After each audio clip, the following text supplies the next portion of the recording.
My name is Melissa. I'm 41 years old, and for most of my life I believed I knew who I was.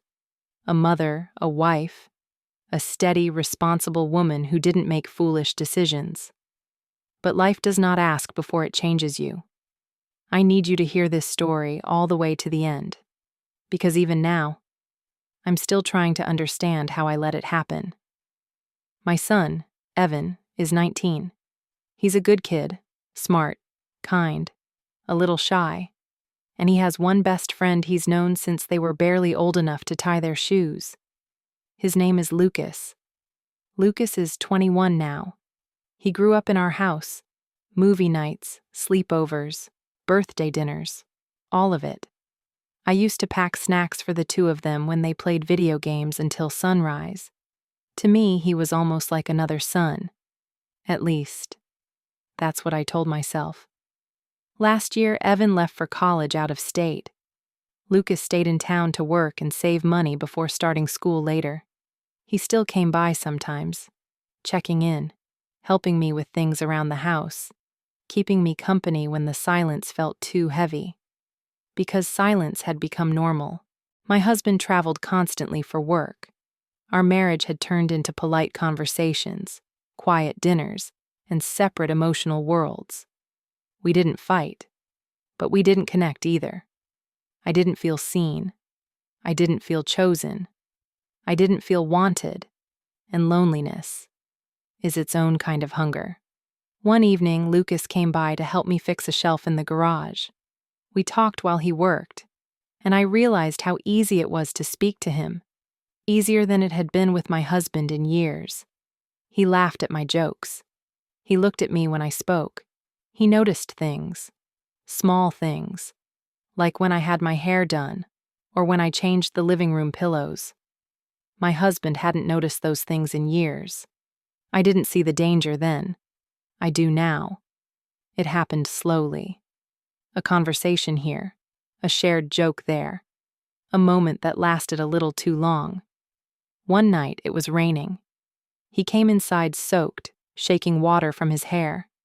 I handed him a towel and told him to stay until the storm passed. We sat on the living room floor, talking about life, about my son, his worries, my own fears. And then he said it. "You always made this house feel safe. You always made me feel safe." Something inside me cracked, because I had not felt safe in a long time. He looked at me, really looked, not through me, not past me, at me. His eyes were warm, young, understanding, and I felt something I didn't expect. Seen, chosen, alive. Before I could think, before I could breathe, his hand touched mine. It should have stopped there, but I didn't move. I didn't pull away. I didn't say his name the way a mother should, the way a woman with boundaries should. I let the moment stand, and that was the moment everything changed. He leaned in, slow, careful, like he was waiting for me to stop him. I didn't. Our lips touched, soft, hesitant, full of questions and confusion.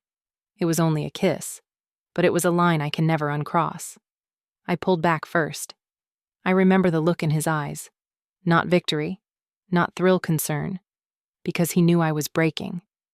I whispered, We can't do this." He nodded, but neither of us moved.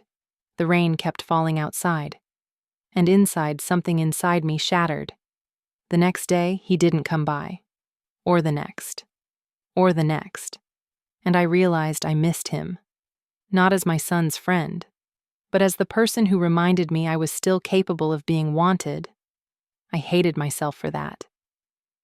Weeks passed.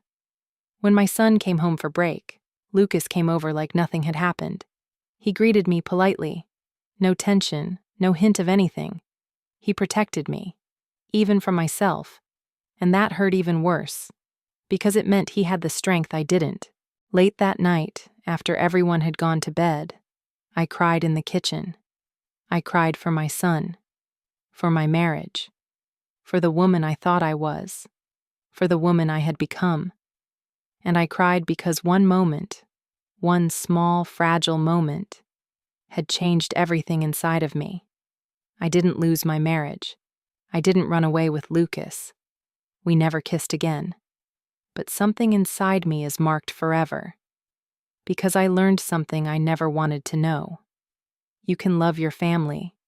You can be loyal for years. You can be steady and careful and good, and still cross a line that ruins the way you see yourself. Where I am now, my husband still travels. My son still calls on weekends. Lucas has gone to another city for school now. Life continues. But I carry the memory of that moment like a weight in my chest. Not because I want it back, but because I know. It happened. I let it happen. And I can never undo it.